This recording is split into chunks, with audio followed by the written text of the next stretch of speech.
நடிகர் வடிவேலு தான் கூட நடிக்கிற எந்த ஒரு நடிகரும் தன்னை விட மேலே வளர்ந்துடக்கூடாது அப்படின்னு சொல்லிட்டு நினைப்பார் அப்படின்னு சொல்லிட்டு அவர் கூட நடித்த சக நடிகர்களே சொல்லியிருக்காங்க. அதுக்கப்புறமா அவரோட வளர்ச்சிக்கு ஒன் ஆஃப் த ரீசனாக இருந்த கேப்டன் விஜயகாந்த் அவர்களுடைய இறப்பில் கூட அவர் கலந்துக்கல. இதெல்லாம் வந்துட்டு தமிழ் சினிமா ரசிகர்கள் மத்தியில் நடிகர் வடிவேலு அவர்கள் மேலே ஒரு பேட் இம்ப்ரெஷன் கிரியேட் ஆச்சு. இதனால் இவர் வந்துட்டு ஒரு நல்ல நடிகராக இருந்தாலும் ஒரு நல்ல மனிதராக இருக்க தவறிட்டார் அப்படின்றது போலாம் சொல்லிட்டு வந்தாங்க.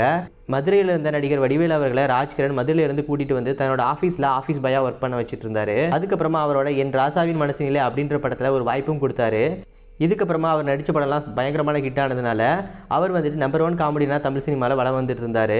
அந்த சமயத்தில் ராஜ்கிரண் அவர்களுக்கு கொஞ்சம் கடன் பிரச்சனையும் ஏற்பட்டுச்சாமா. அந்த சமயத்தில் வடிவேலு நடிகர் ராஜ்கிரண் அவர்களை சந்தித்து ராஜ்கிரண் அவர்கள் கேட்காமையே சில லட்சங்களை கொடுத்துருக்காரு. அதுக்கப்புறமா சினிமா வட்டாரங்களில் இந்த மாதிரி ராஜ்கிரண் பிரச்சனையில் இருந்தார், நான் தான் அவருக்கு காசு கொடுத்து உதவினேன் அப்படின்றது போலையும் நடிகர் வடிவேலு செய்தியை பரப்பியிருக்காரு.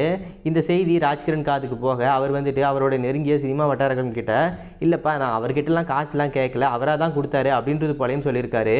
இதனால் நடிகர் வடிவேலு அண்ட் ராஜ்கிரண் 2 பேர்த்துக்கும் கருத்து வேறுபாடு ஏற்பட்டுச்சு. அதுக்கப்புறமா இப்போ ரீசெண்டாக வந்துட்டு கலைஞர் நூற்றாண்டு விழாவில் 2 பேரும் சந்திச்சுக்கிட்டாங்க.